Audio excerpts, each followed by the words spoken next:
Welcome back to the channel. Thank you so much for checking out this video. Hope you're having a fantastic day. As always, folks, first an apology if you saw it. I put a video up earlier today. For some reason, it glitched out on the audio about halfway through, maybe 4 or 5 minutes through.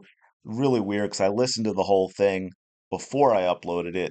Once I had it uploaded, I had it as unlisted and listened to it. But since I had already listened to the whole thing, once it uploaded, I just wanted to make sure it was going to play when I hit play. So I listened to maybe the first 3 or 4 minutes.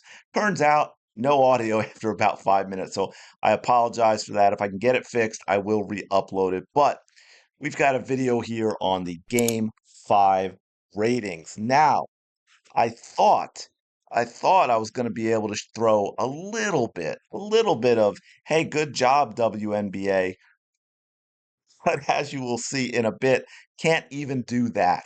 Now, WNBA Final scores top audience in 25 years for final games. So you think, okay, that's awesome. 2.15 million viewers. Of course, even Caitlin Clark's second playoff game against the Connecticut Sun in the first round drew 2.54 million viewers. She had regular season games that beat this number, even though it was a game 5 out of 5 for the WNBA Finals. And let's face it, that increase is the Caitlin Clark fans that they don't want. But in a vacuum, 2.15 million, you say, hey, compared to what they've done in the past, great job. It was, I think, largest since 1990 when it was a three-game final, and the game three drew 3.2, largest ever for a title series. Now, I had actually tweeted out that bit of that clip from the game that went incredibly, insanely bad brick layup to an air ball to an air ball to a sloppy turnover to a sloppy turnover, and said, hey, you know what? Between that and the way the game ended with the fix being in, which is what my earlier video was about, and the commissioner wearing a dress of the New York City skyline, and the WNBA tweeting out that the title is back where it belongs, I thought maybe it's not so good for the WNBA that they had an increase in viewership because a lot of those people might be like, why am I here?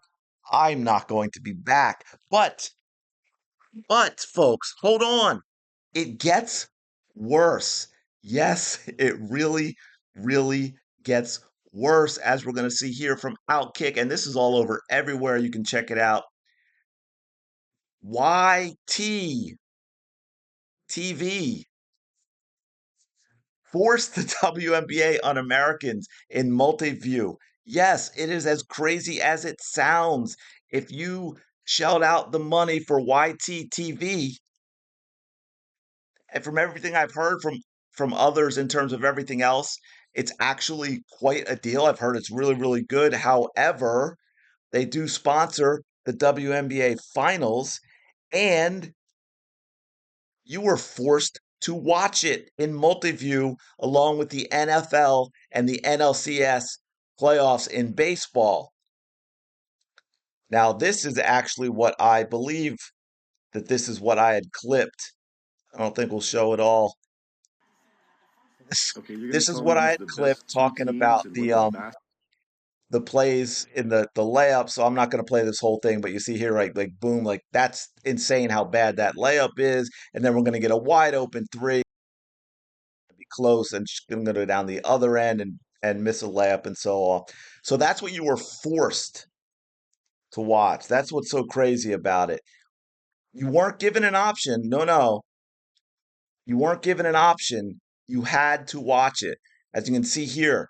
So wanting to watch MLB and NFL multi-view on YTTV, but forcing me to have the WNBA on, even though I don't want to watch.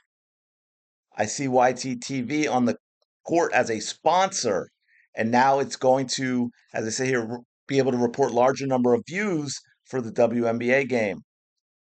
YTTV wants me to watch WNBA on the multi-view option in order to watch NLCS and Sunday Night Football. They literally have to force their ratings. Now, some people were mad if you were mad about that. Right, here we go. This is from Reddit. Then go to a different provider that offers a similar product for a similar price. Oh wait, I don't know what the oh wait is about, but again, that's kind of irrelevant when you have a TV or streaming provider. You're not getting it with being forced to watch something specific that you may or may not want to watch. Right? It's the last WNBA game of the season. Just deal with it.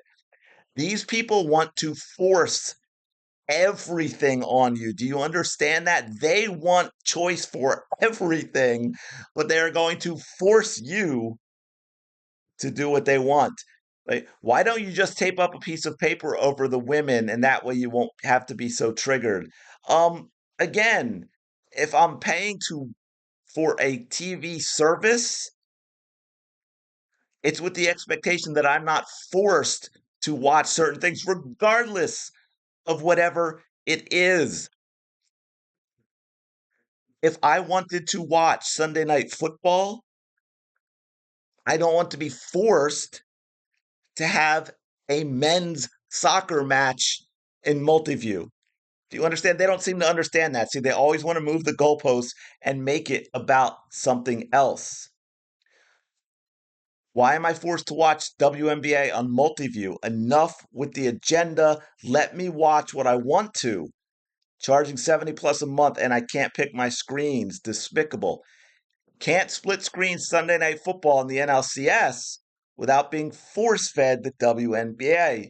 No option to not have it there. When they claim to have a ratings boost, this is why. No one wants this. BS pushed down our throat, aka not a single effing person wants to watch the WNBA in multiview. What a joke. MLB playoffs and Sunday Night Football is the only multiview option we want. LMAO, forcing WNBA to one of your views in multiview, and people are irate. This is a big time backfire, folks.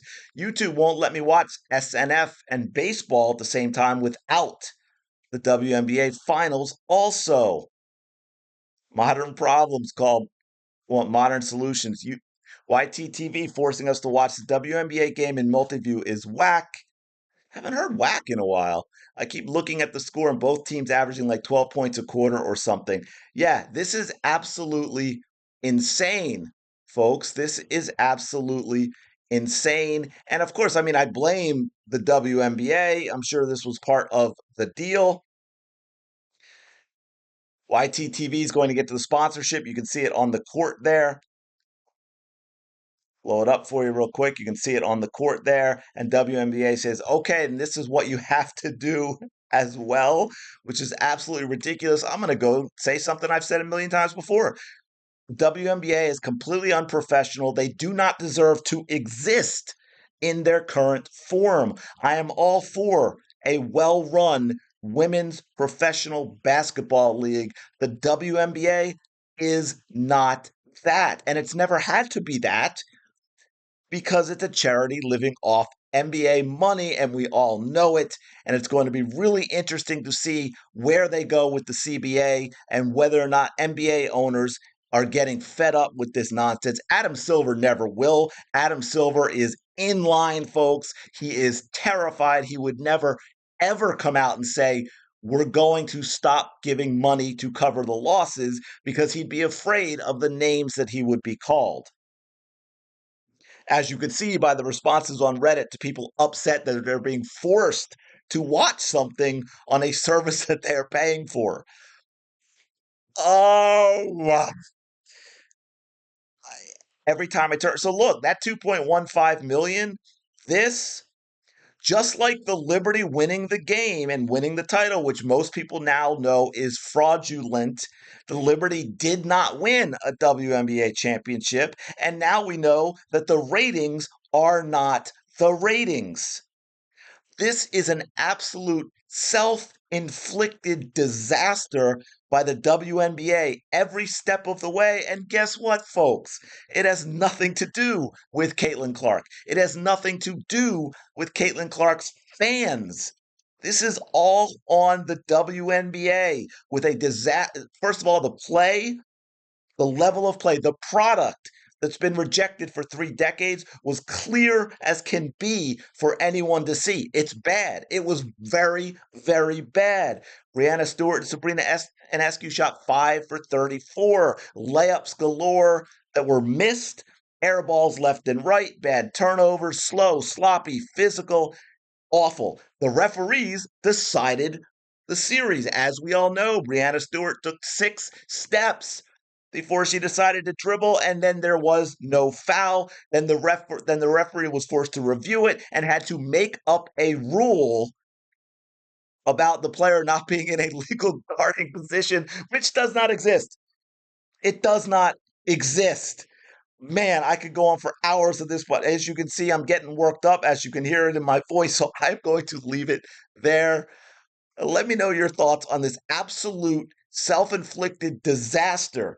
Do you think the WNBA recovers from this? Are there a lot of people that are going to walk away? And when I say walk away, look, I don't expect Caitlin Clark fans to walk away from Caitlin Clark, but I've got to believe you're going to, a lot of those fans who were giving other games a chance are going to back up from that and say, yeah, I'm just going to watch Caitlin Clark. I'm just going to support Caitlin Clark because it is clear that this league is an absolute joke that should have folded 25 years ago.